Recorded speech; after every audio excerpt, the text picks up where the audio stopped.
So you've probably heard about the changes in the condo laws in the state of Florida. And if you've been paying close attention, you've probably also been aware that these same condominiums are now having more difficulties in obtaining insurance. So condos are in trouble.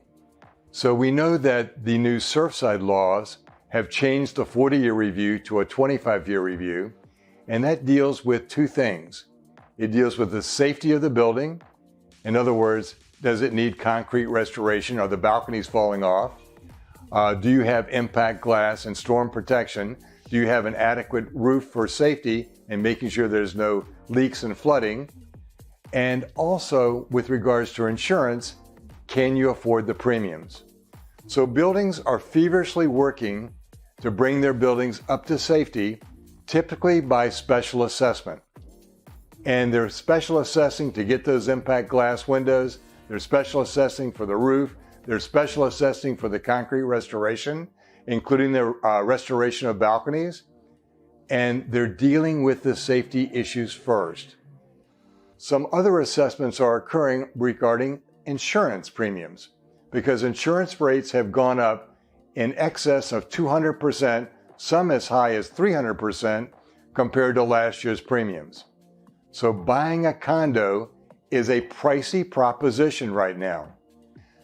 I want you to be very careful when you're considering buying a condo, especially if you're buying it financed, because lenders are reviewing the last 12 months of the Homeowner Association minutes. And what they're looking for is any mention or any indication that there's an assessment coming for the condominium, which will be passed on to the unit owners. We talked about the special assessments being related to safety issues. We talked about there being special assessments related just to the insurance issue. Some, for example, are doing a special assessment for, let's say, 3 or 4 months, just to bring their insurance premiums back up to being able to pay the premium. And there's one other thing that's going on, and that is the building of reserves for these condo buildings. When you think about what happened as far as in the last 40 years, who was buying condos, it was typically retirees.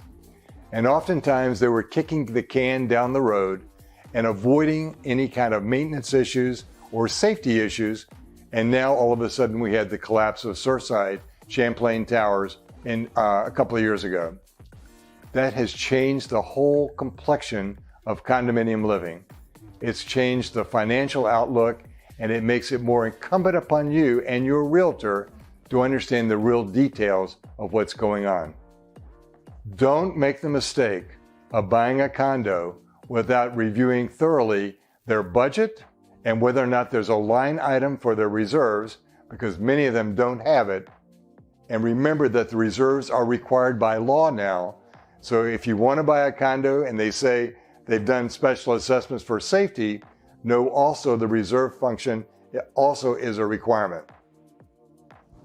If you need help in reviewing condominiums, because there are some that are still viable and still should be considered in purchase, give me a call. But I want you to recognize and be very clear that most of these condos are in trouble. That trouble would be passed on the consumer, and I don't want you to buy a condo and be unwittingly not know about special assessments coming, because I've seen it happen. I see some of these condo buildings getting assessments of $100,000. If you're retired and you're on a limited income, who wants to stroke a check for that amount of money? No one I know. If you need help, give me a call. You might want to be the first out of your building for the sale of a condo instead of the last, because the first ones out will obviously make the most amount of money. I don't mean to scare you. I want to give you facts. I want you to understand the situation.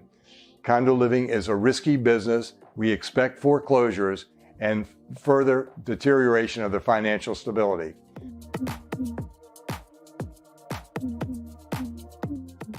So if you own a condo down here, I want you to remember that wisdom is bliss.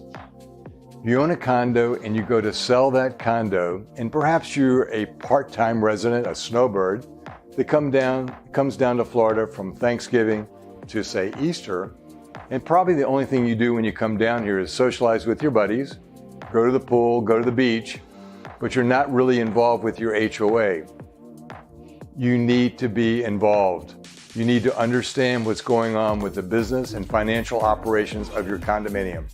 No longer can you say, I didn't know, mea culpa, because if you don't disclose what's going on with your condominium, not only just the fact that you may have had a water leak, or you may have had a problem with one of your toilets, or maybe with an air conditioner, now the matters are much more severe and grave.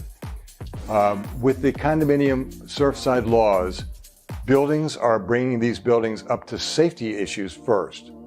And it's up to you as an owner, even as a part-time resident owner, to know what's going on in the building.